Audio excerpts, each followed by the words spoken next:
વજરા આજે અહીં હુડા સમિતિના વડીલો ભાષણ આપવાના છે। મોટા મોટા તજજ્ઞો કાયદાની વાતો કરવાના છે। હું કાયદો જાણતી નથી, હું GDCR પણ નથી જાણતી, હું TP સ્ક્રિપ્ટ પણ નથી જાણતી।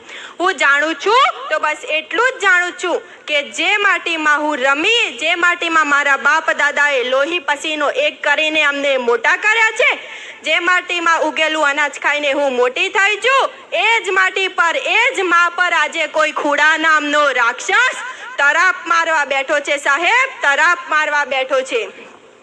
આજે સત્તામાં બેઠેલા સાહેબોને લાગતું હશે કે આ તો માત્ર બાળક છે, આ શું જાણવાનું? સાહેબ, હું બાળક છું એટલે જ બધું જાણું છું। હું જાણું છું કે મારા બાપના ચહેરા પર ચિંતાની રેખાઓ કેમ છે। હું જાણું છું કે મારી માની આંખોમાં આજે ઊંઘ કેમ નથી, કારણ કે તમે જ અમારા મોઢામાંથી કોળીઓ છીનવવા આવ્યા છો, તમે અમારી છત છીનવવા આવ્યા છો। આજે હું એ લોકોને સવાલ પૂછવા આવી છું જેઓ મોટી મોટી વાતો કરે છે, જેઓ રાષ્ટ્રવાદની વાતો કરે છે, જેઓ સંસ્કૃતિની વાતો કરે છે। મેં મારા પાઠ્યપુસ્તકમાં વાંચ્યું અને મેં મારા વડીલો પાસેથી સાંભળ્યું છે પંડિત દીનદયાળ ઉપાધ્યાયનું નામ। સાંભળ્યું છે તમે સૌ લોકોએ એમનું નામ?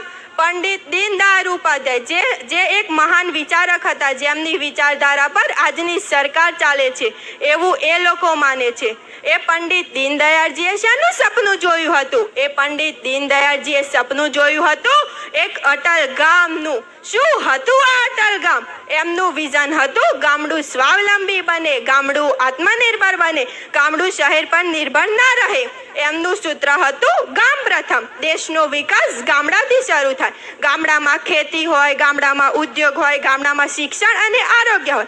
અને તમે શું કરી રહ્યા છો? તમે ગામડાને અટલ બનાવી રહ્યા છો કે પછી તમે ગામડાને નષ્ટ કરી રહ્યા છો? તમે ગામડાને સ્વાવલંબી બનાવી રહ્યા છો કે પછી તમે ગામડાને બિલ્ડરોને હવાલે કરી રહ્યા છો? આ હુડા પ્લાન એ દીનદયાળજીના અટલ ગામના વિઝનને મજબૂત કરે છે કે એમની વિઝનની છાતી પર બુલડોઝર ફેરવે છે? એક બીજા મહાન પુરુષ હતા ડોક્ટર શ્યામ પ્રસાદ મુખર્જી, એમની નામે આ સરકાર રૂબન મિશન ચલાવે છે। શું છે આ મિશન? આ મિશનનો ઉદ્દેશ છે કે ગામડાની અંદર શહેર જેવી સુવિધાઓ આપવી, ગામડાનો આત્મા જાળવી રાખીને ત્યાં વિકાસ પહોંચાડવો। હું પૂછું છું આ હુડાવાળા સાહેબોને, આ 11 ગામોમાં તમે કઈ કઈ સુવિધાઓ આપી? આ હુડા લાવતા પહેલા તમે અમારા ગામમાં રસ્તા, ગટર, પાણી, લાઇટ, હોસ્પિટલ, સ્કૂલ બધું આપી દીધું? ના, સુવિધાઓ આપવાના નામે શૂન્ય, પણ અમારી જમીન પડાવી લેવાના નામે હીરો। આ રૂબન મિશન નથી સાહેબ, આ તો અર્બન લૂંટ મિશન છે।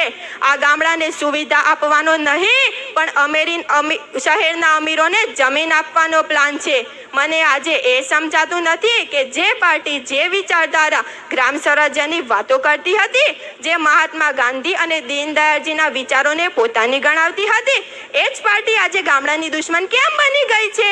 કેમ કે હા, તેમની હવે બુરી નજર ફળદ્રુપ જમીન પર પડી ગઈ છે। ત્યાં તેમને કોન્ક્રીટનું જંગલ ઊભું કરવું છે, જેમાં તેમના મળતિયાઓ થકી પોતાનો સ્વાર્થ પૂરો કરવા માંગે છે। આજે જે હુડા લાદવામાં આવ્યું છે એ રાષ્ટ્રીય સ્વયંસેવક સંઘ RSSની વિચારધારા નથી।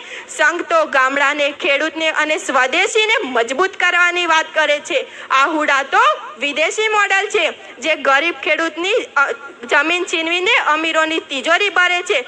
સાહેબો કહે છે વિકાસ થશે। કોનો વિકાસ? મને કહો, કોનો વિકાસ? ટેલ મી હુઝ ડેવલપમેન્ટ? આ 11 ગામના ખેડૂતો આજે આધુનિક ખેતી કરે છે, બટાકા, ઘઉં, મગફળી પકવીને આખા ગુજરાતનું પેટ ભરે છે। એ ખેતી બંધ કરીને તમે કયો વિકાસ કરાવો છો? શું ખેતી કરવી એ એક વિકાસ નથી? શું દેશને અનાજ આપવું એ એક વિકાસ નથી? આ હુડાનો પ્લાન કહે છે અમારી 40% જમીન કપાતમાં જશે। 40%? અરે સાહેબ, તમારી 40% ખુરશી કાપી લઈએ તો ચાલશે તમને? તમારી 40% તિજોરી લઈ લઈએ તો ચાલશે તમને? જે ખેડૂત પાસે માત્ર 2 વીઘા જમીન છે એની પાસે શું બચશે? એ શું ખાશે? એના છોકરાઓને શું ખવડાવશે? એને મજૂરી કરવા જવાનું? કોના ખેતરમાં? ખેતર તો તમે રહેવા જ દેવાના નથી। અને આ વિકાસ કોના માટે? શું હિંમતનગર શહેર અત્યારે શ્વાસ નથી લઈ રહ્યું? શહેરમાં જગ્યા ખૂટી પડી છે? આજુબાજુના મોટા શહેરો મહેસાણા, પાટણ, પાલનપુર જ્યાં હજી સત્તા મંડળો નથી સપાય, અને હિંમતનગર જેવા શાંત શહેરમાં જ્યાં કોઈ મોટો ઉદ્યોગ નથી, જ્યાં કોઈ મોટી વસ્તી નથી, ત્યાં આગળ 50 વર્ષ આગળનો પ્લાન બનાવીને અમારી જમીન હડપવાનું ષડયંત્ર કેમ? વાય કારણ એક જ છે સાહેબ, એક જ. અમુક મોટા માથાઓને, અમુક બિલ્ડરોને, અમુક નેતાઓના મળતિયાઓને આ લીલી છમ જમીનો દેખાઈ ગઈ છે. એમને અહીં ફાર્મ હાઉસ બનાવવા છે, એમને અહીં પ્લોટિંગ પાડીને વેચવું છે, એમને ખેડૂતના લોહી પર પોતાના મહેલ ચણવા છે. પણ એ લોકો કાન ખોલીને સાંભળી લેજો, અને ગાંધીનગરમાં એસીમાં બેસેલા સાહેબો પણ સાંભળી લેજો. હું બાળક છું, પણ હું એકલી નથી. મારી પાછળ આખા તાલુકાની અને જરૂર જણાય તો આખા ગુજરાતની તાકાત ઊભી છે. આ ખેડૂતોની તાકાત ઊભી છે. આ જમીન અમારા બાપ દાદાની છે, આ જમીન અમારી છે, અને આ જમીન અમારા છોકરાઓની રહેશે. તમે દીનદયાળ ઉપાધ્યાયનું અપમાન કર્યું છે, તમે શ્યામ પ્રસાદ મુખર્જીનું અપમાન કર્યું છે, તમે ભાજપ અને સંઘની મૂળ વિચારધારાનો દ્રોહ કર્યો છે, તમે ખેડૂત સાથે છળ કર્યો છે. આજે હું આ 11 ગામોની દીકરી તમને ચેતવણી આપું છું. આઈ એમ વોર્નિંગ યુ.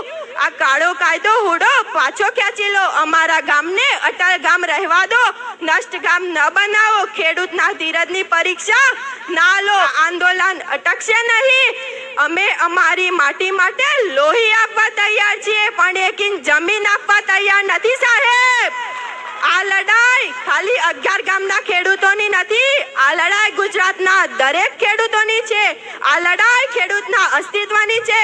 અને યાદ રાખજો, ખુરશી પર બેઠેલા લોકો, ખેડૂત જ્યારે હળ ચલાવે છે ને ત્યારે દુનિયાનું પેટ ભરાય છે, પણ એ જ ખેડૂત જ્યારે હળ છોડીને રસ્તા પર ઉતરે છે ને ત્યારે મોટી મોટી સલ્તનતો ઉથલી જાય છે, સત્તાના સિંહાસનો ડોલી જાય છે.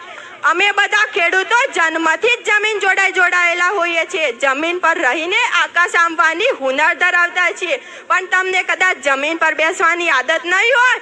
ધ્યાન રાખજો સાહેબો, એ દિવસ નહીં આવે. 78 વર્ષ પહેલા આપણે ગોરા અંગ્રેજોની ગુલામીમાંથી તો આઝાદ થઈ ગયા, પણ હવે મને એવું લાગે છે કે આપણે કાળા અંગ્રેજોની ગુલામીમાં જીવી રહ્યા છીએ.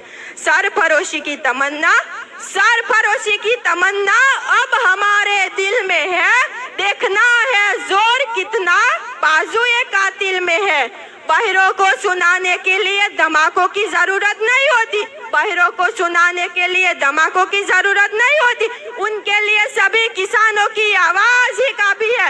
बोलो हमारी साथे, खेडूत एकता जिंदाबाद. हुडो हटाओ, खेडूत एकता जिंदाबाद. हुडो हटाओ, जमीन बचाओ.